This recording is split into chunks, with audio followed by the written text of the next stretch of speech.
सदगुरु परमात्मा नमः। मित्रों,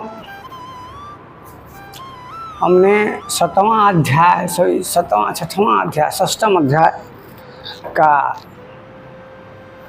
सप्तम श्लोक का हमने समझ लिया है। मित्रों, कोई समस्या हो मेरे वीडियो बनाने में या मेरे कुछ कहने में, छोटा भाई समझ से उस त्रुटियों को क्षमा कर दीजिए। ऐसा है, आगामी महाराज के आशीर्वाद से, कबीर महाराज के आशीर्वाद हमें लगता है कि हम कोई त्रुटि करते हैं, फिर भी एक सीख लोग देखते हैं देखने वाले। मित्रों, मैं देख रहा हूँ कि अभी मैं 2 महीना पहले जो वीडियो डाला था उस पर केवल 50 लोग देखे, 56 लोग, मतलब 10-15 दिन में। अभी क्या मैं फिर वीडियो में 1 हफ्ते बाद डाला तो 46 लोग देखे, 47 लोग, फिर इनका तो 27 लोग 26 लोग देखे। अभी मैं 2 दिन पहले वीडियो डाला हूँ तो उस पर 50 लोग हैं। मतलब फिर आप हमसे जुड़ने लगे हैं। ये सदगुरु महाराज की कृपा है और मैं चाहता हूँ ज़्यादा से लोग इसे देखें। मुझे लाइक सब्सक्राइब से मतलब नहीं, सब मुझसे मतलब नहीं है, ये सब मुझे नहीं चाहिए। लाइक किसी करेंगे, किसी को अनलाइक करेंगे तो राग दूसरे फंस जाएंगे, मतलब पसंद नापसंद फंस जाएंगे, और ये मैं नहीं चाहता हूँ। सब्सक्राइब कर देंगे किसी को तो ठीक है भाई, वो अच्छी बातें बता रहे तो देखना चाहिए। तो लाइक करेंगे, अनलाइक करेंगे तो आप राग दूसरे फंस जाएंगे ना। ये वीडियो हमको अच्छी नहीं रही है, ये वीडियो हमको ख़राब लग रही है, ये अच्छी राग दूसरे फंस जाएंगे अपना, ये हमको अच्छा लगता है। इसे मत करिए आप बस वीडियो देखिए, बस और कोई मतलब नहीं है। सुना है ना। मैं तो थोड़ा सा आज ना मेरा मन है ये बंसी बजाने का। एक दिन मैं बंसी बजाया था मित्रों, परंतु उस समय मेरी बंसी में क्या ना, ये जो होता है यहाँ पे छेदा, इसमें का वो इधर आ गया था, इससे अच्छा नहीं बजाता। आज मैं बजाऊँगा और बुलाऊँगा अपने मितवा को। अब मितवा का मतलब समझ रहे हैं ना, मितवा का मतलब क्या है? मितवा का यही था उस दिन, इसलिए अच्छा नहीं बजा था। अब पंखा चल रहा हो सकता आज अच्छा ना बजे, क्योंकि हवा यहाँ आएगा ना। तो मित्रों, मैं जो है आज बजाता हूँ। मुझे मित्रों पहले मैं बजाता था बहुत, जब स्कूल के दिनों में बहुत बड़ी लोग सुनते थे, पर धीरे मैं सब भूल गया। और मैं बंसी बजाता था, सीख रहा था, अभी सीखा भी नहीं कुछ, ऐसे मतलब बजाता हूँ बस मेरे प्रभु को अच्छा लगे, मतलब वही मितवा को। मितवा समझ रहे हैं ना, जिससे लोग प्यार करते हैं, समझ जाइए आप। प्रेम के बिना तो समय जीवन ही व्यर्थ है आपका। जिसको प्रेम नहीं हुआ, मेरे गुरु कबीर कहते हैं कि प्रेम का तो है, प्रेम का रस, प्रेम का लगन है कोई छींट। मतलब वेद शास्त्र सब पढ़ी ठीक है, परंतु अगर आपको प्रेम का छींट नहीं लगा ना तो आपका सारा वेद शास्त्र आता है। एक और उनका दुआ है कि 2.5 अक्षर प्रेम का पढ़े से पंडित होए, पोथी पर जमुआ पंडित भया न कोई, 2.5 अक्षर प्रेम का पढ़े से पंडित। 2.5 अक्षर से नहीं पढ़ा मित्रों, सारा ये वेद शास्त्र यहाँ रखा हुआ है ना, सब व्यर्थ। जो प्रेम, जिससे मानव समाज के प्रति प्रेम उत्पन्न हुआ, समाज के प्रति प्रेम, अपने कर्मों के प्रति, अपनी आत्मा के प्रति प्रेम, आत्मा उद्धार की कुछ नहीं कर रहा है, ऐसे मनुष्य का जन्म लेना ही पाप है। समाज कल्याण के काम में कुछ भी नहीं कर रहा हो, वो प्रेम तो अनंत है, और प्रेम ही परमात्मा का स्वरूप है। आप प्रेम को समझ जाएंगे, आप परमात्मा को समझ जाएंगे हैं। तो मैं बंसी आता हूँ और बुलाता हूँ अपने मितवा को।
भूल गया सब कुछ, याद नहीं अब कुछ, बस एक बात न भूली मितवा।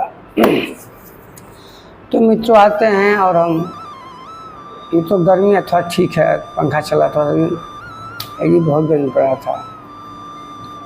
देखिए परमात्मा की इच्छा कभी सीखता है, सोमवार को मंगल को बुद्ध देकर। तो हमने बता दिया कि जितात्मना प्रशांतस्य परमात्मा समाहित, मतलब वो महापुरुष जितने अपने इंद्रियों को, अपने आत्मा को आत्मा ही प्रार्थना करते, सभी इंद्रियों को जीत लिया है सब, ये परम पिता परमेश्वर में स्थिर गया, मतलब स्वयं में स्थिर गया, आत्मा में स्थिर हो गया है। शिष्यों उसे सुख दुख लाभ है, जय परमात्मा से कोई मतलब नहीं, ये सब समान भाव है। यहाँ तक बता दिया हूँ, अब मैं आगे बढ़ता हूँ, ठीक है। तो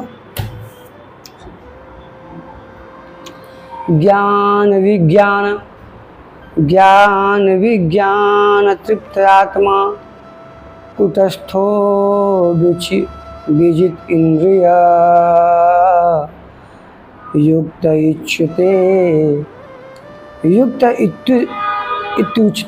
इत्युच्यते योगी समलोष्टाश्च कांचन। मतलब कृष्ण कहना चाहते हैं, बहुत कसा है ना, थोड़ा ढीला पड़ना चाहिए, दर्द होने लगता है। तो कृष्ण कहना चाहते हैं कि मेरे दोस्त, मेरे मित्रा, मेरे भाई, मेरे अर्जुन, मेरे बुआ के लड़के, मेरे जीजा बेहू तुम, मेरी बहन शादी की हो ना सुभद्रा से, तो मेरे कुछ तुम प्यारा हो गए। पांचों पांडवों में कृष्ण सबसे अधिक किसे प्यार करते थे? तो अर्जुन से करते थे।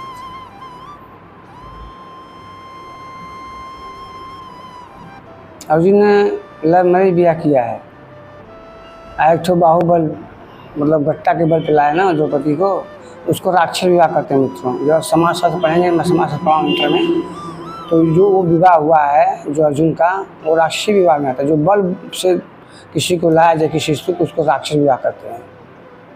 और जो ये भगा के ले गए हैं ना, इसको अपहरण विवाह करते हैं। ये गंधर्व विवाह में नहीं आता है मित्रों। सबसे उत्तम गंधर्व विवाह होता है, जैसे हम लोग का शादी होता है गंधर्व विवाह में। और कृष्ण भी अच्छे वही विवाह किए हैं, अपहरण वाला है। परंतु कृष्ण प्रेम करते थे रुक्मणी से, रुक्मणी प्रेम करती थी। और जहाँ मानती कि तो वो उनके पिता ने उनको दे दिया कि भाई हमारी बेटी शादी कर लो। और सत्यभामा क्या कहानी मैं जानता हूँ। और राधा को जीवन भर अपना बना के रखे प्रेमिका। 3 बीवियाँ होने के बाद भी कृष्ण ने राधा से प्रेम किया। हालांकि राधा का प्रेम पहले से था, और राधा मित्रों कृष्ण से 10 साल बड़ी थी, 8-10 साल। और राधा उनके मामा ऐसे रिश्तेदारों की लड़की थी वो, मतलब वो रिश्तेदार लगती थी। एक उनकी बुआ बहन लगती थी वो राधा कृष्ण। परंतु प्यार होता है। तो प्रेम राधा कृष्ण का जो प्रेम है मित्रों, उसमें वासना नहीं, उसमें कोई चाहत नहीं है, उसमें कोई इच्छा नहीं है। बस मन ने मान लिया। और उससे भी श्रेष्ठ मित्रों, मैं मीरा के प्रेम को प्रेम कहता हूँ। एक राधा है जो प्रेम दीवानी है, एक मीरा है जो दरस दीवानी है। राधा ने मन ढूंढा उस कृष्ण को। बुद्ध उनको पास गए समझाने के लिए, उद्धव ये लो मुझसे ब्रह्म ज्ञान ले लो। और क्या कृष्ण के चक्कर में पड़े हो? मैं कृष्ण से उत्तम ज्ञान दे रहा हूँ, ब्रह्म ज्ञान दे रहा हूँ। ब्रह्म ज्ञान के बाद कोई ज्ञान बचता नहीं है। मतलब मित्र जिसको प्रेम का रोग लग गया है, वो ब्रह्म ज्ञान वहाँ काम करेगा। आज चित्त में आत्मा तो कृष्ण बस गए हैं। तो मीरा ने मन ढूंढा किसको? कृष्ण को। लेकिन सॉरी राधा ने। और मीरा ने क्या किया? तो मीरा ने मन में ही पा लिया। मतलब उस सावली सूरत मोहनी मूरत नैना बने विशाल को मीरा ने अपने मन मंदिर में ही बसा दिया। तो मैं भी यही करता हूँ। आप उस परमपिता परमेश्वर को, उस ईश्वर को अपने मन में बसा लीजिए, प्रेम के रूप में बसा लीजिए। हर कुछ में आप प्रेम ही देखिए। सब कुछ परमात्मा का स्वरूप है। परमात्मा प्रेम से भिन्न थोड़ी ना। परमात्मा तो प्रेम का, परमात्मा का अंग ही तो प्रेम है।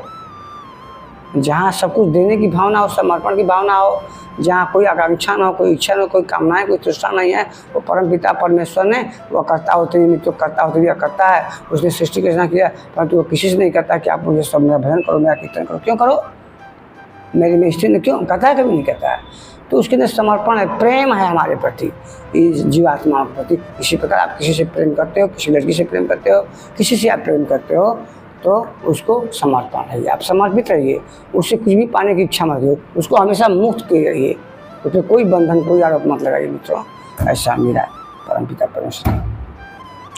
तो कह रहे हैं कि युक्त कृष्ण कहना चाहते हैं, कृष्ण कहना चाहते हैं अर्जुन से कि देखो भैया अर्जुन, जिसका अंतरंग ज्ञान विज्ञान से तृप्त हो चुका है, जिसकी स्थिति अच्छा स्थिर हो गई है और विकार रहित हो गई है, मतलब विकार रहित, उसके अंदर कोई विकार नहीं किसी के प्रति। जिससे उसे कोई गरिया दे तो मार क्रोधित होकर उससे झगड़ा करने लगे, तो उसको माला ऐसे लेके चढ़ा दे तो सम्मान है, तो मार पक्ष हो जाए, हमारा बड़ा सम्मान से क्या हो रहा है। तो इस सबसे ऊपर है उसका, इस पर कोई उसे प्रभाव न पड़ता हो। जो स्वयं में तृप्त हो गया, जो आत्मा ही आत्मा में तृप्त हो गया है, ऐसा है महापुरुष जो स्वयं में स्थिर हो गया हो, परमात्मा में हमेशा स्थिर है। परमात्मा उससे अलग हो ही नहीं सकता, वो परमात्मा के द्वारा संचालित होता है। मैं तो सत्य बोलता हूँ, वो परमात्मा इसको संचालित करता है। मैं वीडियो बनाता हूँ यूट्यूब पे, जिससे मैं गीता का वीडियो बना रहा हूँ, चाहे मैं जो यूट्यूब पे टिकटॉक बनाता हूँ, मैं देखते हैं नहीं देखते हैं, देखा करिए, लाइक ठेक मत करिए, देखा करिए। उसमें क्या होता है, मैं जब भी कुछ लिखता हूँ तो परमात्मा का पहले लिखता हूँ, परमात्मा का मैं अच्छी लगा दूंगा इसे, वो परमात्मा मुझे क्यों, मैं नहीं करता हूँ, मैं करता ही नहीं हूँ, वो सब कुछ वही करता है। कोई गाना हो उसका मैं आध्यात्मिक असली निकाल के उसको लिख सकता हूँ, तो मैं नहीं करता हूँ, मैं करता हूँ क्या, वो ऐसा करवाना चाहता है, वो ऐसा मुझे ऐसा बना के भेजा है कि बेटा तू ऐसा करो ना, तुम यूट्यूब संभालो और आत्मा परमात्मा की बात यूट्यूब में बताओ, टिकटॉक में बताओ।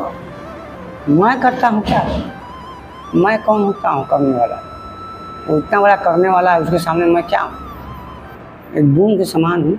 और समान, मैं बूंद के समान हूँ तो मैं तब भी तो मैं उससे अलग हूँ, क्योंकि मैं बूंद समझ रहा हूँ अपने आप को। मैं नहीं हूँ, मैं में खो गया है, मैं उसी का तो हूँ, मेरा अस्तित्व तो कुछ भी नहीं है। मैं तो बस उससे शरणागत, जो करता है, जो करवाता है, मैं वही करता हूँ मित्रों। मेरे गुरु सदगुरु कभी जो करते हैं वही कृष्ण कहना चाहते हैं कि वो महापुरुष एकदम स्थित हो चुका है, अब उसे लाभ हानि जगह से कोई मतलब नहीं है। ऐसे युक्त कहा जाता है जो सबसे राग द्वेष अहंकार तृष्णा मोह मिलाया, वो परमात्मा से युक्त हो चुका है, वो सनातन में युक्त, मतलब आत्मा परमात्मा के प्रेम में पड़ गया है, मतलब वो आत्मा परमात्मा में विलीन हो चुकी है, मतलब वो शरीर ऐसा है कि कोई मतलब नहीं उसका है। वो सब आपको काम करेगा, वो सब कुछ करते हुए दिखाई देगा, अपना दैनिक कार्य करेगा, खाना खाए, सब कुछ करेगा, परंतु वास्तव में वो स्वयं में ही स्थिर है। उस आत्मा और परमात्मा का वो कनेक्शन मिल गया, ऐसे तार, ऐसे जो प्रकाश परमात्मा पृथ्वी से आ जाता है, बस जो भी करता है सब कुछ परमात्मा, वो परमात्मा के द्वारा ही संचालित होता है। उसके लिए करने के लिए संसार में कुछ भी नहीं है, परंतु जो भी करता है वो पीछे जो आ रहे हैं साधक, उनके लिए ऐसा कर रहा है। मेरी बात समझ रहे हैं?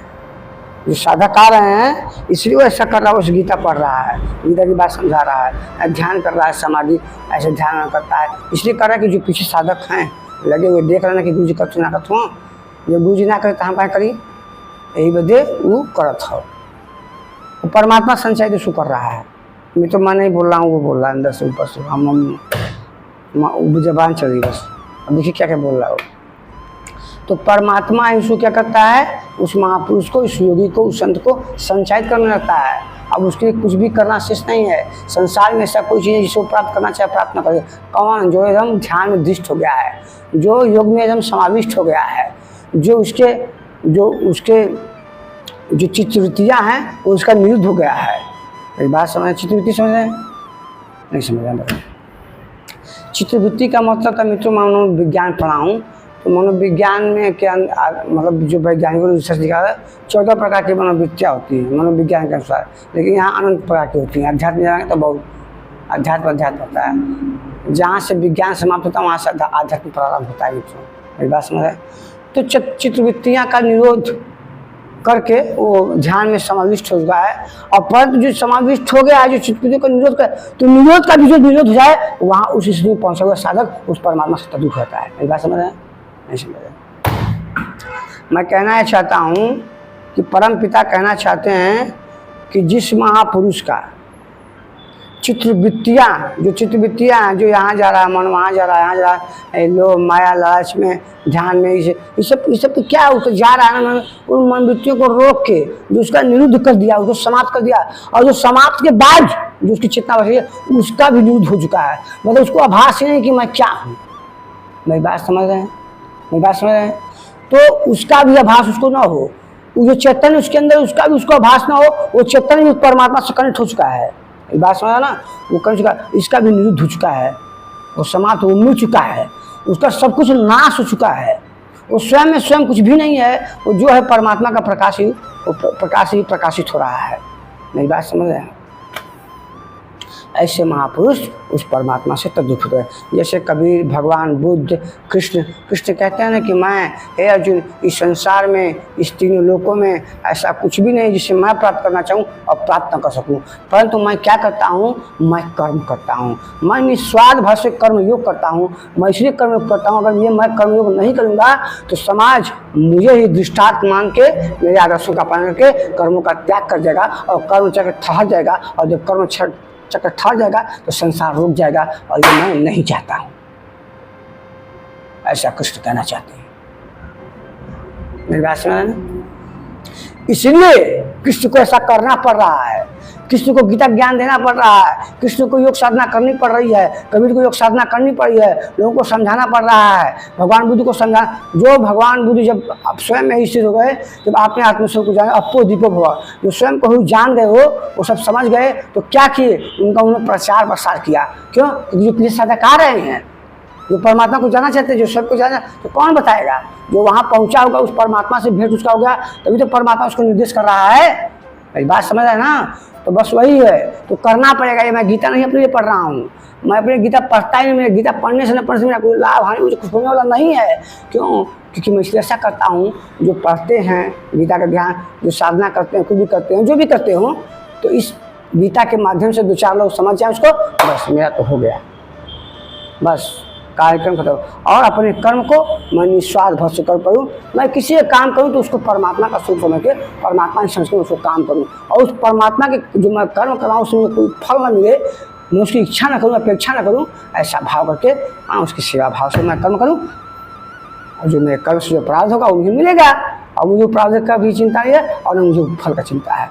मेरे पास पैसा रहे चाहे न रहे, मैं कंगाल रहूँ चाहे मैं धनी रहूँ, उसे ठीक है। ऐसा कृष्ण कहना चाहते हैं। आगे बढ़ते हैं। इसे अभी पहला अभी एक ही श्लोक है, आगे बढ़ते हैं। तो यह योग पराकाष्ठा का है, जिसमें योगेश्वर 5वें अध्याय से में श्लोक 7 से 12 तक शुरू करते आए हैं, और ज्ञान मतलब भगवान महाराज जी कर रहे हैं, रानी महाराज कर रहे हैं। अगर महाराज जी मित्रों ऐसा गीता बना दिया है, ऐसा यथार्थ गीता की व्याख्या कर दिया है, आज तक इसके पहले न किसी ने किया था और न आने समय में कर, मैं ऐसा बोल रहा हूँ। 5000 वर्षों में, मतलब 5200 वर्षों में आज गीता कही हुई बात, ये कृष्ण गीता जरूर कही हो मित्रों, ये कृष्ण गीता कहा जरूर, परंतु इससे किसको कृष्ण लिखा नहीं है, इसको कृष्ण लिखा नहीं है। लिखा तो है गणेश ने, ऐसा इतिहास होता है कि वेद व्यास ने बताया, बताते गए तो लिखते गए। ये सब किया हुआ धरा सब वेद व्यास का है, वेद व्यास ने गीता लिखी है। अपन क्योंकि वो सन्यासी थे, योगी थे, साधक थे, उन्होंने गीता लिखी है। कृष्ण लिखे हैं क्या? कृष्ण ने क्या बात कहा, कृष्ण को याद है क्या? कृष्ण तो कह दिए, और अर्जुन वही बात, जब लड़ाइयाँ समाप्त हो गई, सब कुछ हो गया, सब ब्राह्मणों को भोजन करवा दिए, और सुदर्शन जो सुदर्शन ऋषि आके उनका भोजन किए। तो कौन था सुदर्शन? मेरे गुरु कबीर थे। द्वापर में सुदर्शन के नाम से आते, और त्रेता में मुनि के नाम से आते, और सतयुग में सुतकृष्ण के नाम से आते, और कलयुग में कबीर के नाम से आए, जिससे मैं आया हूँ। मेरी बात समझ रहे हैं? मेरा एक जन्म और होगा, हो सकता है, मैं कंफर्म नहीं हूँ। तो कहने का मतलब यही है। तो महाराज जी ने इस गीता की व्याख्या ऐसे कर दी है, इस 52 वर्षों में इसकी व्याख्या ऐसा किसी ने नहीं किया था, और आगे समय में कर सकते हैं, ऐसे महात्मा हो सकते हैं, परंतु इस अभी तक कोई नहीं किया है। महाराज जी को प्रणाम करिए, महाराज का चरण वंदन करिए और महाराज जी के आश्रम में जाइए। छत्तीसगढ़ का आश्रम है श्री शिवानंद महाराज। तो कहते हैं कि होने वाली जानकारी का नाम ज्ञान है। तो क्या करें कि परमात्मा परम तत्व परमात्मा का साक्षात्कार उसके साथ होने वाली, मतलब परम तत्व परमात्मा का साक्षात्कार उसके साथ होने वाली उनके साथ होने वाली जानकारी ज्ञान है। अब मैं बता रहा हूँ कैसे। परमात्मा परम तत्व का ज्ञान, तो परम तत्व क्या है? आप, आपका शरीर नहीं, आपकी बुद्धि नहीं, आपकी चेतना नहीं, जो इसके अंदर स्थित वो आत्मा है। वो आत्मा है जो कभी नाश उसका नहीं होता है। तो उस परम तत्व है वो परम तत्व। और क्या करें? परम तत्व परमात्मा का साक्षात्कार। तो परम तत्व क्या? उस परमात्मा का जो प्रकाश है उसका साक्षात्कार, मतलब स्वयं उसको देख लेना। और स्वयं को देखने के बाद स्वयं अपन, जैसे आप ध्यान कर रहे हैं, साधना कर रहे हैं ब्रह्म में, तो उस परमात्मा का कोई साक्षात्कार हो गया। अब उसे ध्यान किया, उसका प्रकाश आपको दिख गया। अब डर के मारे भगा, अब नहीं आपके पास सदगुरु हैं तो नहीं बताए, तो आप डर जाएंगे ना। तो ऐसे ध्यान करते जब उसको जान जाएंगे आप, तो जब वहाँ देख लेंगे उस परमात्मा तो हो गया। और फिर वहाँ से फिर लौट के आना, वही उसी ऐश्वर्य, उसी धन संपदा से, जो ऐश्वर्य से उस परमात्मा का प्रकाश मिल गया, वैसा ही प्रकाश आपके अंदर आगे। फिर वहाँ से लौट के फिर आप स्वयं को भी देखना है। और वैसा ही सूर्य अपने आप में देखेंगे तो आप अपने आप में ही संतुष्ट हो जाएंगे। नहीं तो मैं वहाँ तो गया, परंतु यहाँ से मैं डर गया। मैं परमात्मा का तो हुआ भास, परंतु जब मैं अपने पास लौट नहीं पाया तब तो मैं भय से कांपने लगा। मित्र, मैं सत्य बोलता हूँ, मैं झूठ कभी नहीं बोलता। अब वो क्या था या वो मेरी नज़रों का कसूर था, जो भी था, परंतु वो क्षण मुझे मित्र आज भी याद है। सन 2012 मेरे साथ ऐसा हुआ था। हमारी बात सुना, मेरा मन एकदम घबरा गया था। मैं कुछ भी, मैं चलता था पीता था, कुछ भी ज्ञान नहीं आता था। बस मैं भोजन उतना करता था जितना मुझे आवश्यकता है, और निधि आश्रम में ऐसा करता था ब्रह्म मुहूर्त में। ऐसे करा, मुझे ऐसा हो गया, परंतु वही मैं समझ नहीं पाया। ऐसे देखिए आगे आएगा बात से बात। भगवान जी कहेंगे कि पहले साधक समझ नहीं पाता है, उसी समझ से निर्देश करने लगता है। तब से मैं उस परमात्मा का बात बताता हूँ तभी से, परंतु पहले साधक से अब धीरे धीरे समझ में आती है। महाराज ने इसकी ऐसी व्याख्या कर दी। मैं भटकता नहीं हूँ, अब किसी परमात्मा की मुझे त्रास नहीं है। वो परमात्मा सब मेरे अंदर है, मुझे कहीं जाने की आवश्यकता नहीं। और क्यों जाऊँ, कहाँ जाऊँ, इसलिए जाऊँ जो परमात्मा मेरे अंदर, इतना कहाँ जाऊँ। कस्तूरी कुंडल बसन में जुटे आई और घर घर में राम दुनिया देखता है, मेरे गुरु को भी करते ऐसा। तो उस जानकारी को ही, मतलब स्वयं उस परमात्मा का साक्षात्कार करना, स्वयं को ऐसे ही ऐश्वर्य से, ऐसी संपदा से, ऐसे सुख समृद्धि से अपने आप को जो स्वयं को पाता है, उसी का नाम ज्ञान है। आज इसको ऐसा ना हो तो भी ऐसे कर सकता है। अपने स्वयं कोई दृष्टा बन जाए, दृष्टा हो जाए ना, अपने दृष्टा भाव से अपने कर्मों को देखने लगे, बस इतना उसको ज्ञान है तो हो गया आत्मज्ञान। अब उससे बड़ा ज्ञान कौन जानता है। ऐसा महाराज जी कहना चाहते हैं। महाराज जी को मैं प्रणाम करता हूँ, बड़ा अच्छा व्याख्या किए हैं। एक इंच भी इससे दूरी है। अगर 1 इंच भी इससे दूरी है तो समझिए उसको अभी परमात्मा ज्ञान नहीं है, अभी उसको ज्ञान नहीं हुआ है, अभी उसकी तलाश है परमात्मा की। परंतु मित्रों, मुझे अब कोई तलाश नहीं है, मुझे कुछ भी नहीं चाहिए। अब मैं बस अपने मस्त रहता हूँ। बस मिलेगा खाने की तब भी ठीक है, और नहीं मिलेगा तब भी मिलेगा। घी भात मिलेगा तो वो भी खाऊंगा, और नमक भात मिलेगा, काजू बादाम मिलेगा तो भी सब कुछ मैं खाऊंगा। और नहीं है तो बस इतना खाऊंगा कि बस सही चलेगा। मैं तो मैं सत्य बता रहा हूँ, मैं आपको बता रहा हूँ। मैं जानता हूँ कितना रोटी खाता हूँ, 20 रोटी खाता हूँ मैं। 20 रोटी, 1 किलो दूध, मेरा जो भोजन है बता रहा हूँ। मित्रों देखिए हमारी पत्नी ने क्या क्या दिया है। और कम से कम 2-4 केला, नेनुआ का सब्जी, और 4 चम्मच शहद, सलाद, 20 ठो काजू, 20 ठो बादाम, दही है, काजू समय खत्म हो गया है, बादाम है, 20-25 बादाम खाता हूँ, इतना किशमिश खाता हूँ उतना। और कम से कम 200 ग्राम चना खाता हूँ। खाता था तो दूसरे से माल चल रहा हूँ, आज अच्छी खाता हूँ। और 4 की सुबह खाता हूँ मैं 10 रोटी, और 4 खाता हूँ, आधा किलो दूध पीता हूँ, और बादाम बीज को खाता हूँ, ऐसे खाता हूँ मैं।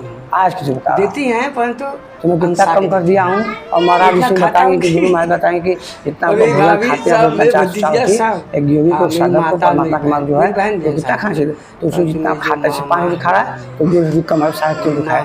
मैं 20 खा रहा था, आज मैं 10 खा रहा हूँ, आधा खा दिया। तो अभी शहद नहीं आया है और अच्छा क्योंकि ऊर्जा खत्म नहीं हो रही ना, अभी भी जीव करता हूँ पर उससे भूल लगता है। तो कह रहे कि अगर थोड़ा सा भी अगर 1 इंच भी इससे दूरी है और उस परमात्मा को नहीं सकता, अभी आपको जानना शेष है। अभी आप अज्ञानी हो, अभी आपको ज्ञान नहीं हुआ इस समय, मुझे समझ लीजिए अभी मुझे ज्ञान नहीं हुआ है, मैं अज्ञानी हूँ। और मैं ज्ञान लेके क्या करूँगा, माला पहनूंगा ज्ञान का, क्या करूँगा ज्ञान लेके? ज्ञान से क्या मिलने वाला है? कुछ मिला क्या किसी को आज तक?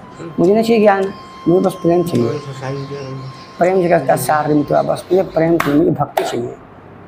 भक्ति भजन हरि नाम है 2000 दुख कपार, मनसा वाचा कर्मा कबीरा सुना साथ। मुझे भक्ति तो मेरे गुरु से कबूल, मुझे ज्ञान नहीं चाहिए, मुझे ज्ञान नहीं चाहिए। ज्ञान हो तो भी तो अहंकार होगा, नहीं चाहिए मुझे ज्ञान। मनुष्य को भी तो ज्ञान रहता है परंतु ज्ञान का अहंकार उसे कब उसको पता नहीं चलता है। तो कह रहे हैं महाराज जी की अगर थोड़ा सा भी जानने की इच्छा बनी है तब तक वो अज्ञान देखिए, वही बात है, वो अज्ञानी है। और वह प्रेरक कैसे सर्वव्याप्त है, कैसे प्रेरणा देता है, कैसे लोगों को अनेक प्रकार से आत्माओं का एक साथ जो है प्रदर्शक करता है, वो आत्मा वो कर लेता है वो। हाँ, कैसे वो भूत भविष्य और वर्तमान का ज्ञाता होता है, वो प्रेरक इष्ट कारक प्रणाली का ज्ञान है, विज्ञान है। जिस दिन से हृदय में इष्ट का आविर्भाव हो जाए उसी से उपदेश कर लगता है, हाँ है ना, उसी से निर्देश करने लगता है। किंतु प्रारंभ में साधक को देखिए वही बात आ गई ना, यही बोला तो साधक को समझ में नहीं आता है। उस परमात्मा से उसका मिलने मैं डूब गया था मैं गीता में, तब की बात है ये। नदी को मुझे किसी भी ज्ञान नहीं रहता था, बस परमात्मा। मैं सोते उठते वक्त लैट्रिन सब कुछ करते हुए हमेशा उस परमात्मा में मैं लगा था, अभी भी लगा रहता हूँ, परंतु थोड़ा चैतन्य से लगा रहता हूँ। उससे एकदम भाव विभोर रहता। उस समय जो मेरी चेतना थे वो निर्दोष का हो चुका था, तब वो हमको दिखा कि आज तो बात फिर दोबारा ऐसा नहीं होगा। मैं बड़ा प्रयास करके ऐसा देगा। अब मैं सब गीता महाराज जी पता था कि मैं समझ में आता। तो पराकाष्ठा में ही योग्य आंतरिक प्रणाली को समझ पाता है। मतलब कहने की आंतरिक प्रणाली को मतलब पराकाष्ठा में ही योगी को आंतरिक मतलब जब ब्रह्म पराकाष्ठा होगा उस अवस्था तो उसके बाद सदगुरु का तब उसको बताएगा, मेरा सदगुरु नहीं। तो उस पराकाष्ठा को समझ लेता है तो पूरा वो समझ जाता है। और यही समझ विज्ञान है। जब ये समझ जाता है तो समझ जाता है सब कहानी, सब स्टोरी समझ जाता है। योग में अवस्था जो पुरुष का अंतःकरण विज्ञान से वो तृप्त होता है, उनको सब कुछ का ज्ञान होता है ना। जैसे हमारे एक बाबा यहाँ पे देवरिया में थे और उनका चेहरा मेरे पिता जैसा मिलता है, तो मैं सबको बोलता हूँ चेहरा। और जो मेरे गुरु जी उनका नाम देव भाई, देव बाबा प्रणाम करता हूँ आपका आत्मा, आप आत्मा से हमको आशीर्वाद दीजिए। मैं आपको यहाँ से प्रणाम कर रहा हूँ, आप जहाँ भी हैं परम पिता। तो देव बाबा यहाँ भी रहते थे और हरिद्वार में थे। देव भाई बनारस में ही है और जाके ढाबा में रहते थे प्रयाग में, वो मचान पर रहते थे देव बाबा का। उसका मैं वीडियो में फोटो रखूँगा। और बहुत वो सिद्ध पुरुष थे, वो सिद्ध हो चुके थे।